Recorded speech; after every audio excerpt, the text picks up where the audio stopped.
Hello friends, आप सभी का स्वागत है हमारे यूट्यूब चैनल विजार्ड क्लासेस पर। आज जो है हम आपको अपडेट देने जा रहे हैं जो कि पटना हाई कोर्ट में जो है असिस्टेंट के लिए जो रिक्रूटमेंट हो रहा है। ओके, पटना हाई कोर्ट में अभी असिस्टेंट पोस्ट के लिए रिक्रूटमेंट हो रहा है जिसका लास्ट डेट है 7 मार्च 2023। ओके, जिसका लास्ट डेट है 7 मार्च 2023 और एप्लीकेशन जो है 6 फरवरी से ही स्टार्ट है, यानी कि फॉर्म फिल होना 6 फरवरी से ही स्टार्ट है।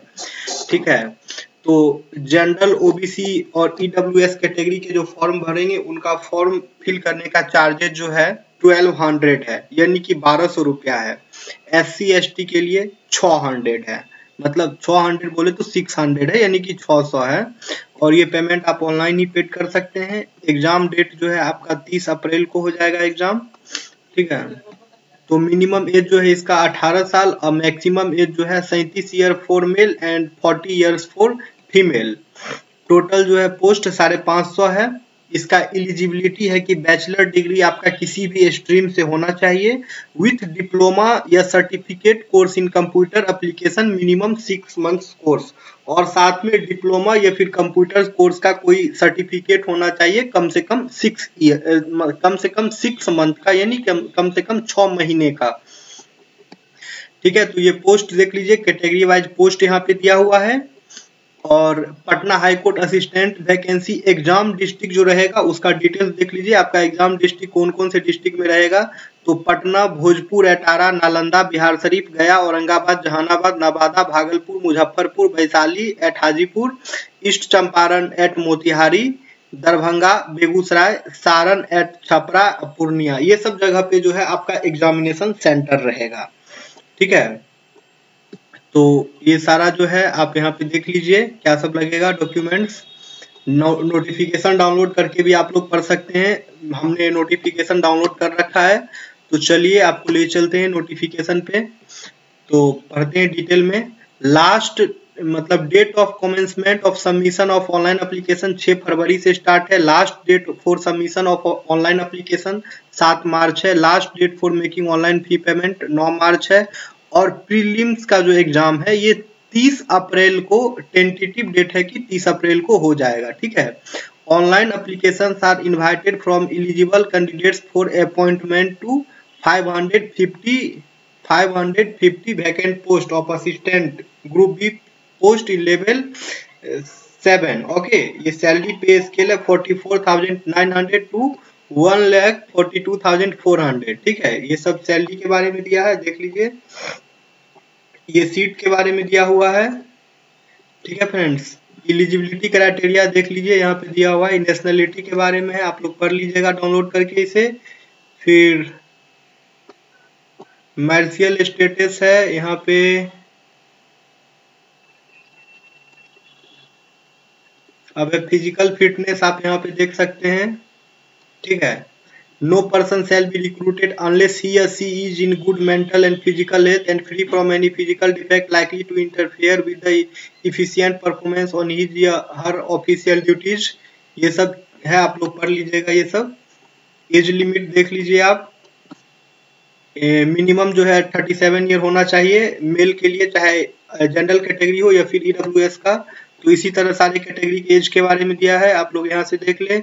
मिनिमम क्वालिफिकेशन वही है, graduation in any discipline from a recognised university या इंस्टीट्यूशन, और साथ में डिप्लोमा या certificate of at least 6 months course in computer application from a recognised institution, और रिकॉग्नाइज्ड इंस्टीट्यूशन से कम 6 महीने का कंप्यूटर कोर्स होना चाहिए। अगर उससे ज्यादा का भी है तो कोई दिक्कत नहीं है, आप फिल कर सकते हैं, लेकिन कम से कम 6 महीने का तो होना ही चाहिए।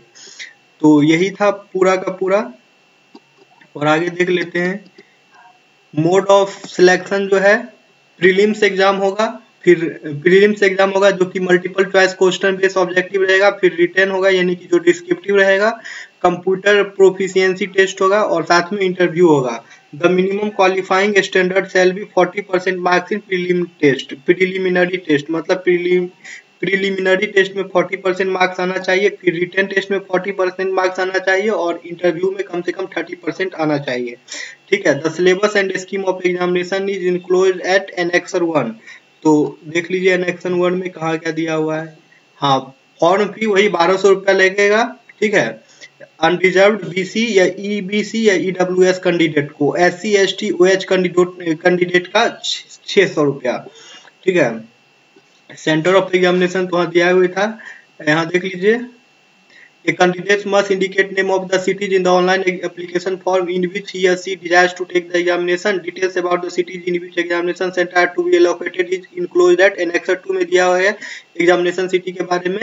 A candidate has to give option for 3 cities in the order of preference. आपको कम से कम 3 सेंटर देना पड़ेगा, ठीक है, ऑर्डर प्रेफरेंस के रूप में। No request for change in examination या city centre will be considered later under any circumstances. और आप जो सिटी एग्जामिनेशन सेंटर जो आप फिल कर देंगे 3 ऑप्शन, फिर बाद में आप उसे चेंज नहीं कर सकते। Hence the candidate should select the city carefully and indicate the same correctly in their applications. और इसलिए कैंडिडेट को जो है अपना सिटी जो है ध्यानपूर्वक सिलेक्ट करना है, ठीक है। The High Court will endeavor to accommodate the candidate in cities opted by them. However, the High Court reserves the right to cancel any center or city and ask the candidate of that center or city to appear from any other center or city.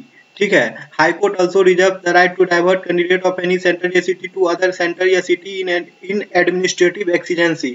मतलब आप लोग जो city fill करेंगे, 3 को जो city कहाँ आपको form, कहाँ आपको एग्जामिनेशन सेंटर चाहिए, 3 जो प्रेफरेंस मांगेगा, उसमें जरूरी नहीं है कि आप जो फिल किए हैं वही दे। हाई कोर्ट अगर चाहे तो आपको किसी और सेंटर पे भी भेज सकता है, ठीक है। तो यही है प्रोसीजर ऑफ अपॉइंटमेंट, ये सब आप लोग पढ़ लीजिएगा। फिर आगे आते हैं, जनरल इंस्ट्रक्शन है यहाँ पे। फिर आगे देखते हैं कुछ हम लोग के काम का चीज है कि नहीं। वैसे है तो सारा कुछ काम का ही चीज, लेकिन जो ज्यादा इम्पोर्टेंट है वो सब देख लीजिए। प्रीलिम्स में जो है आपका जनरल अवेयरनेस रहेगा 25 मार्क्स का, रीजनिंग रहेगा 25 मार्क्स का, जनरल इंग्लिश रहेगा 25 मार्क्स का, जनरल हिंदी रहेगा 15 मार्क का, ठीक है। और कंप्यूटर अवेयरनेस भी रहेगा 10 नंबर का। फिर जो है रिटन टेस्ट जो है आपका जनरल इंग्लिश डिस्क्रिप्टिव टाइप का होगा 60 नंबर का, और जनरल हिंदी डिस्क्रिप्टिव ये भी 40 नंबर का होगा, ठीक है। फिर जो है कंप्यूटर प्रोफिशिएंसी टेस्ट होगा, ये इंटरव्यू होगा इसका, ये 10 नंबर का है, सिर्फ क्वालिफाइंग इन नेचर है, ठीक है। The preliminary test shall be held for the purpose of shortlisting of candidates for the next stage of examination, that is written test, and the marks obtained by the candidate in this cell shall not be considered for preparation of merit list.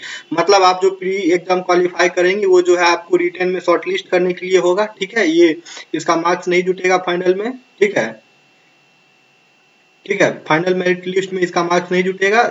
This test shall consist of 100 objective type question with multiple choice answer, ठीक है। 100 question रहेगा MCQ, ठीक है। There shall not be negative marking for incorrect answer in the preliminary test। और सबसे खुशी की बात यह है कि इसमें निगेटिव मार्किंग नहीं है प्री एग्जाम में, okay friends. The preliminary test shall be of total 100 marks and the minimum qualifying marks shall be 40. 10 times candidate of the total number of advertised vacancy following the model roster point and the reservation policy adopted in the High Court will be shortlisted for appearing at next stage. Written test, however, the candidates who have obtained marks equal to the marks obtained by the last shortlisted candidates of their respective category will be shortlisted for the next stage, even if the total number of candidates called for the written test exceeds the 10 time criteria. तो यही है, आप लोग देख लीजिएगा। इसमें कुछ वैसा खास नहीं है। जो मेरिट जो कैसे निकालेगा ना, कैसे स्टूडेंट को सिलेक्ट करेगा प्री एग्जाम की बात, उसी के बारे में दिया हुआ है सारा कुछ। फिर है जनरल अवेयरनेस का टॉपिक है, फिर रीजनिंग क्वांटिटेटिव एप्टीट्यूड का टॉपिक है, फिर जनरल इंग्लिश है, फिर जनरल हिंदी है, ओके। फिर रिटन टेस्ट है, जनरल इंग्लिश है, कंप्यूटर प्रोफिशिएंसी टेस्ट होगा, word processing test on MS Word, A test in spreadsheets on MS Excel, ठीक है। आगे आते हैं फ्रेंड्स, इंटरव्यू होगा आपका 10 मार्क्स का। ये एग्जामिनेशन सेंटर है, कहाँ पे है तो आप वो देख लें, ठीक है फ्रेंड्स। तो मैं जो हूँ इस वीडियो को अब एंड करता हूँ, ओके, ठीक है फ्रेंड्स। इस तरह के और भी वीडियो के अपडेट्स पाने के लिए आप हमारे YouTube चैनल विजार्ड क्लासेस को सब्सक्राइब कर सकते हैं। Okay friends, thank you everyone.